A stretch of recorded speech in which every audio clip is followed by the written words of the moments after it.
Prezados alunos, aqui é o professor Marcelo Caramuru e vamos começar a nossa segunda aula de sistemas operacionais.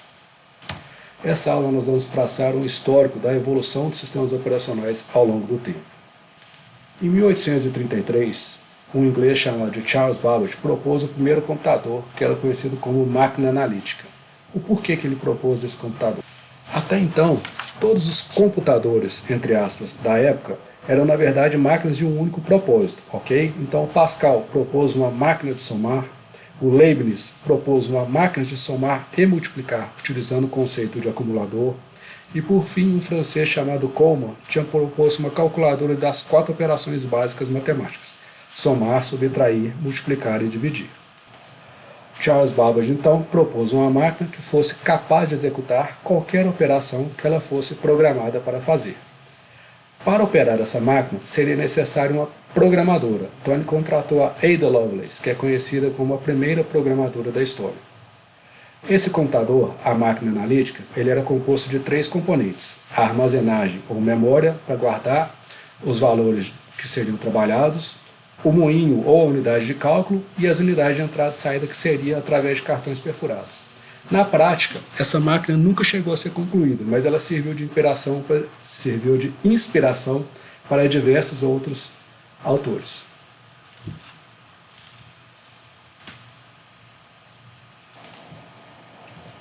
Bom, em 1936, Alan Turing propõe uma máquina chamada de Universal, que era uma máquina abstrata capaz de manipular símbolos de acordo com a tabela de regras. Essa máquina universal, ela possuía um conjunto de símbolos finito, mas era capaz de ser programada para fazer qualquer coisa. Em 1946, von Neumann então mistura os conceitos da máquina analítica de Babbage com a máquina universal de Turing para criar a arquitetura de von Neumann. Qual que era a ideia? Criar um computador de propósito universal onde eu vou armazenar dados e programas na memória principal, ok? Não vai existir mais uma máquina para fazer somente uma coisa. Esse computador agora vai poder ser programado para receber qualquer tipo de dado e qualquer tipo de programa. A arquitetura de von Neumann então contava com uma memória, com dispositivos de entrada e saída e com um processador. Evolução. Eu sempre falo para os meus alunos, não precisa preocupar com data, tem que entender quais são os principais fatores que identificam cada uma das gerações, ok? Tem livro que trabalha com décadas, tem livro que trabalha com gerações. Eu fiz aqui uma mistura tentando identificar. Lembrando que o importante é perceber a evolução entre as diferentes gerações. Começando. Primeira geração, de 1945 até 1955. Aqui nós estamos falando dos primórdios da computação. Então, a válvula era o principal componente desses circuitos eletrônicos. A válvula é um componente que esquenta muito e ocupa muito espaço, então as máquinas ocupavam grandes espaços, necessitavam de ambientes refrigerados para poder funcionar. Não existia linguagem de programação e, obviamente, não existia sistema operacional. Toda a programação dessas grandes máquinas era feita através de conexão de cabos e chaves, ok?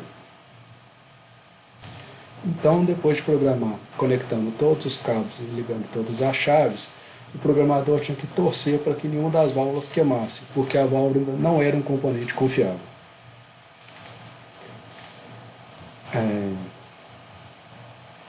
Os computadores da primeira geração só eram capazes de executar um programa ou job por vez.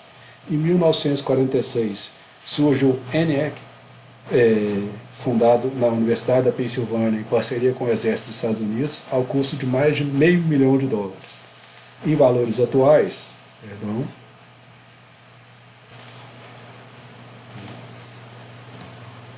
Então aqui é um resumo do que foi o ENIAC.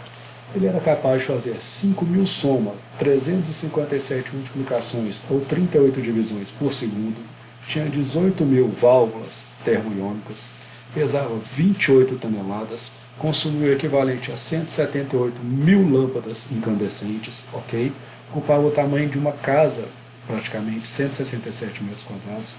Demorou 3 anos para ficar pronto e o custo atual é entre 7 e 10 milhões de dólares, ok? E o uso dele foi fazer cálculos balísticos na Segunda Guerra Mundial, além da bomba atômica. Aqui alguns detalhes interessantes do ENIAC. Então, para ser programado, eu tinha que conectar 6.000 chaves ou cabos. Para fazer a programação, poderia levar dias. Um cálculo que era feito na mão em 24 horas, ele era capaz de fazer em 30 segundos. A cada 5 minutos, uma da válvula se queimava e eu tinha 5 minutos em média. Uma válvula se queimava, então, além de fazer a conta rápida, eu tinha que verificar se nenhuma das válvulas foi queimada, para ver se o resultado era válido. Ok? A entrada de dados era feita através de cartão perfurado e percebeu-se que tinha alguma coisa errada. A galera percebeu que, olha, o computador é muito bom. Eu gasto 30 segundos para fazer uma conta que antes era feita em 24 horas. Mas se eu gasto uma semana para fazer essa programação dele, alguma coisa está errada. Ok? E foi a partir do ENIAC que o von Neumann propôs a arquitetura dele. Surge então o conceito de programa armazenado. Eu não tenho que gastar mais uma semana para fazer a programação. Eu vou gravar esse programa num cartão perfurado, ok? E esse cartão perfurado, esse tipo de entrada vai ser armazenado na memória junto dos dados que eu quero trabalhar. Então, uma vez que eu fiz a programação, eu já armazenei esse programa de algum tipo de mídia, e essa mídia vai ser carregada para a memória sempre que necessário. Continuando. Aqui algumas imagens interessantes da época. Algumas mulheres operando o ENIAC. As mulheres eram preferidas para operar porque elas são mais cuidadosas e atentas a detalhes. Aqui mostrando o ambiente refrigerado e os cabos e conectores a serem feitos para fazer a programação. Aqui alguém dando manutenção, verificando o estado das válvulas. E aqui um pedaço exposto em exibição até hoje na Universidade da Pensilvânia. Aqui um caso interessante, que é o primeiro bug associado à computação. Okay? Existe o primeiro bug do rádio, o primeiro bug da televisão, aqui é o primeiro bug da história do computador.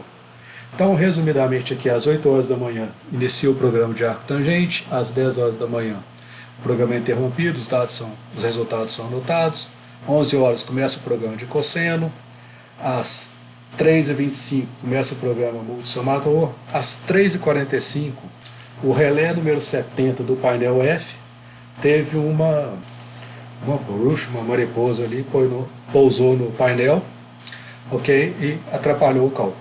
Então, às 4h30 o programa foi iniciado, às 17 horas, fim do dia. Continuando. Segunda geração, de 55 até 65. O que vai marcar?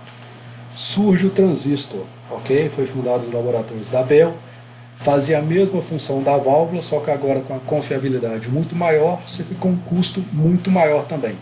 A partir daí surgem as primeiras linguagens de programação, o Assembly e o Fortran.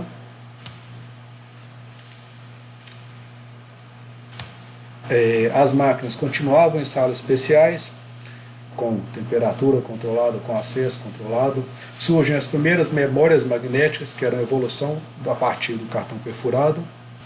Então, sempre que eu queria escrever um programa, eu gravava esse programa no cartão perfurado, quando ainda não tinha memória magnética, e entregava para o operador da máquina. O operador da máquina passava esse cartão perfurado para a memória magnética, aí sim a memória magnética alimentava o computador que queria fazer os cálculos. Os computadores eram utilizados para fins científicos e de engenharia. Surge a função clara do projetista de computador, o construtor do computador, o operador, o programador e a manutenção. Cada um era uma equipe totalmente diferente. Aqui são fotos da época. Esse aqui é um computador muito famoso que marcou essa geração, que é o IBM 7094. Olha o tamanho dele. Atrás, esses grandes rolos de fita magnética, ok? Imagino que a capacidade aí não deva ser nem 1 mega, talvez em torno de kilobytes, cada uma dessas geladeiras aí. E vamos continuar.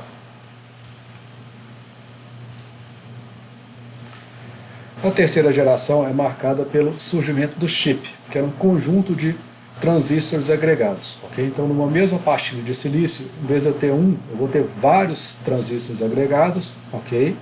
Então, os computadores agora vão passar a ficar mais compactos. e vão ter maior capacidade de processamento.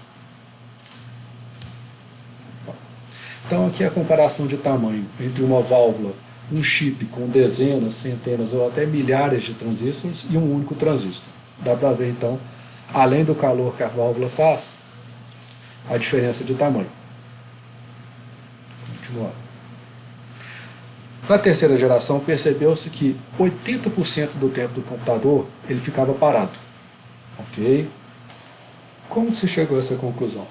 Na segunda geração eu disse que surgiu as diferentes funções para cada um. Existia a figura do programador e a figura do operador da máquina.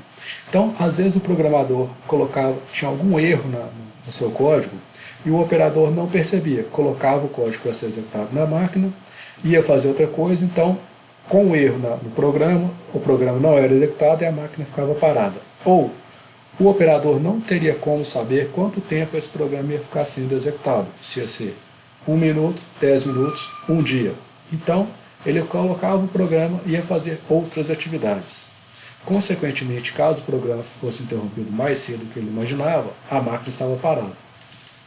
Como as máquinas eram muito caras nessa época, ok? Então a solução aqui foi dividir a memória em diversas partes e cada uma dessas partes da memória vai receber um programa diferente. Então, cada vez que um programa parar, vai existir um sistema operacional que já vai passar para o próximo automaticamente, para diminuir o tempo parado do processador. Na terceira geração também surgem os teclados e monitores, que vai facilitar muito a forma de entrar e de ler dados do computador, ok? Vai surgir também a multiprogramação e compartilhamento de tempo. O que é isso? Eu vou fazer com que um único processador fique mais tempo ocupado ao carregar vários programas na memória.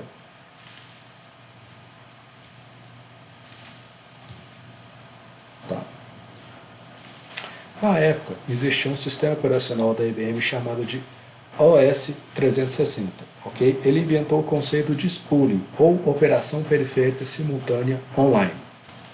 O que essa técnica permitia? Enquanto um programa fosse terminado, enquanto ele estivesse executando um outro programa, o primeiro bloco de memória vazio serviria para carregar um outro programa a ser executado em seguida. Até hoje essa técnica é utilizada como, por exemplo, em impressoras. Um outro exemplo na época as impressoras eram matriciais. Cada página demorava em torno de 1 minuto para ser impressa. Então, se eu estivesse imprimindo uma tese com 200 páginas, seriam 200 minutos parados. Se eu tivesse num sistema operacional que não tivesse essa função, o meu programa de processamento de dados e o meu sistema operacional ficariam travados fazendo essa operação de impressão até o final desses 200 minutos. A partir da criação dessa técnica, o SO passa a tomar conta do recurso impressora e ele gerencia a impressão de forma a liberar o processador de dados a fazer outros tipos de atividades, enquanto ele toma conta da impressão, permitindo que outros programas sejam executados simultaneamente. Surge também o compartilhamento de tempo. Eu vou ter vários usuários conectados simultaneamente ao mesmo computador através de terminais, ok? Vai existir o conceito de pseudoparalelismo. O que é esse pseudoparalelismo? Eu vou executar cada programa por uma fatia de tempo, ok? Eu vou alternar entre esses programas de forma tão rápida que para o usuário vai estar tudo acontecendo ao mesmo tempo. Mas na prática, o processador só é capaz de fazer uma coisa só por vez. Então o sistema operacional tem que tomar conta e fazer a troca desses programas no processador de forma organizada e de forma rápida, para que o usuário não perceba essa interrupção. O primeiro sistema com compartilhamento de tempo foi desenvolvido lá no MIT, chamado de CTSS, alterando o sistema operacional do IBM 7094, e o segundo deu origem ao Unix, que é chamado de Multics. Tá, aqui um exemplo de computador da terceira geração, da Xerox, ok? Ele já tinha interface gráfica, que por falar nisso, a Xerox foi a empresa que desenvolveu a interface gráfica e o mouse. Continuando, quarta geração, da década de 80 até os dias de hoje.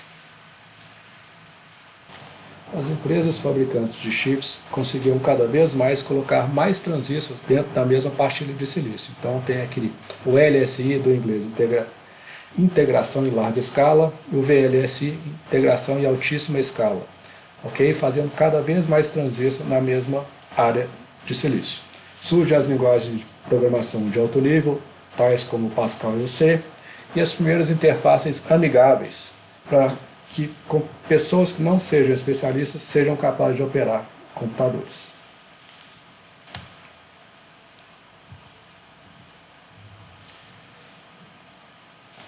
Na década de 80, os computadores começam a ficar mais baratos, começam a entrar nas empresas e nas casas, então surge a necessidade de sistemas operacionais em redes para compartilhar recursos computacionais e software, ok? E também os sistemas operacionais distribuídos. A diferença entre eles basicamente é que no sistema operacional de rede, cada computador existe de forma autônoma na rede. No sistema operacional distribuído, ou o computador faz parte do todo, ou ele fica isolado e não faz nada. Ok? Um exemplo clássico é quando, por exemplo, se eu quiser sacar dinheiro no meu banco, e eu estou no sistema que é distribuído, ou eu tenho acesso ao sistema da rede bancária, e aí o caixa eletrônico vai liberar o meu dinheiro, ou eu não tenho acesso, e por mais que exista dinheiro no caixa eletrônico que eu estou acessando, ele não vai liberar meu dinheiro porque ele não consegue contactar com os demais computadores da rede. De outra forma, no sistema operacional de rede, se eu tenho um computador com uma impressora e quero acessar um computador com scanner, se a rede não funciona, eu consigo continuar imprimindo no meu computador e o outro computador com scanner consegue continuar escaneando. Okay? Só um perde o acesso somente do recurso do outro, mas continua podendo executar normalmente suas funções.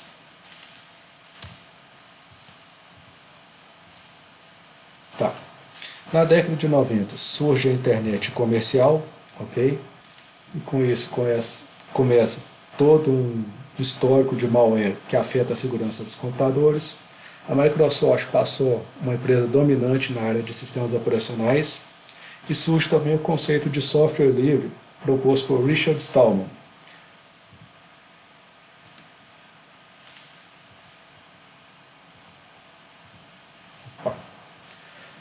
Os sistemas operacionais eles vão começar a padronizar cada vez mais as interfaces de uso com o usuário e de cada aplicação para ficar mais simples. Se eu tiver que usar um computador da marca X, da marca Y, da marca Z, tem que ser fácil, eu não tenho que reinventar a roda. Eu tenho que, se eu souber operar um, eu tenho que saber operar o outro também. Facilita para o usuário. E a computação móvel também fica mais comum. Na década de 90 também surge a primeira versão do Linux. Então são exemplos aqui da da quarta geração da década de 80 para frente. Ok?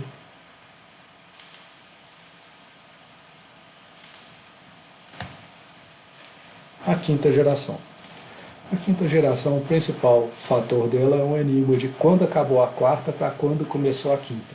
Quando eu comecei a dar aula de sistemas operacionais lá em 2007, quando eu falava de reconhecimento de voz, que já existia no mercado como um software famoso chamado de IBM Via Voice, desde 98, 97, era um software que funcionava relativamente bem desde então. Porém, você dava um comando ao computador, por exemplo, abrir o Word, ele abria o Word. Você mandava abrir o Excel, ele abria o Excel. Abrir o navegador, ele abria o navegador corretamente. Mas se você pegasse um violão e batesse nas cordas, ele também sairia abrindo todos os programas que você cadastrou. Ou seja, era o embrião de tudo que a gente está vendo isso de forma comum hoje em dia. Então, hoje é super comum a gente ver reconhecimento de voz, todo celular tem, a gente consegue fazer todo tipo de pesquisa através da voz, sem precisar de ficar digitando. Existe também dispositivos que fazem a tradução de linguagem em tempo real, coloca um fone de ouvido na orelha e o celular escuta o que a pessoa está falando e manda traduzido para o meu ponto na minha orelha, no meu ouvido. Okay? Surgem os sistemas especialistas que já existiam desde a década de 70, só que hoje em dia estão cada vez mais precisos. Mas o que são os sistemas especialistas? Basicamente são formas de se organizar o conhecimento de forma que você alcance um resultado de forma rápida e precisa. Então um site bem interessante na internet chama 20q.com. Okay? Do inglês 20questions.com. O que ele faz? Com no máximo 20 perguntas, ele consegue adivinhar qualquer animal, vegetal ou mineral que você esteja pensando. Basta que você vá respondendo as perguntas que ele faz. Isso também já foi utilizado desde a década de 70 no sistema de saúde americano, só que só foi vítima de boicote da Associação Médica da época. Enfim, não vem ao caso. Mas é um site bem interessante esse que eu falei, 20q.com. Paralelismo e distribuição, onde vários processadores vão atuar em conjunto para chegar no cálculo mais rápido, ok? Vão existir supercondutores, vão ser aprimorados cada vez mais os supercondutores, onde cada vez mais eu vou ter clocks mais altos nos processadores, com mais núcleos, com mais desempenho, consequentemente, melhor para o usuário. Então aqui eu tenho um exemplo, eu tenho aqui um sistema tradutor em tempo real, as duas partes da conversa, cada um coloca um plug no ouvido e o celular faz o papel de tradução para um lado e para o outro. Do outro lado aqui eu tenho um sistema de Google Glass, ok? Então esse óculos com esse computador associado aí, eu poderia me permitir, por exemplo, falar assim, por favor me informe o caminho para casa, e ele ilumina a rua que eu tenho que seguir. Ou que eu tenho que buscar uma pessoa no aeroporto que eu não conheço. Então ele faz a identificação da pessoa e mostra para mim quem é que eu tenho que contactar dentro do aeroporto. Ou se eu marco um encontro pelo Tinder, saber identificar quem é a pessoa que eu tenho que achar na boate. E por aí vai. À esquerda embaixo aqui, eu tenho uma lente de contato da Sony que é capaz de tirar fotos. E o futuro dela é ser muito próximo do Google Glass. Okay? Vai ser um computador pessoal em forma de lente de contato. Por fim, embaixo aqui à direita, eu tenho uma impressora holográfica, ou melhor dizendo, um monitor holográfico. Isso aqui, para quem trabalha com engenharia, para simulação, para visualização de coisas 3D, seria muito interessante. Por fim, acabou a nossa aula de histórico. Obrigado.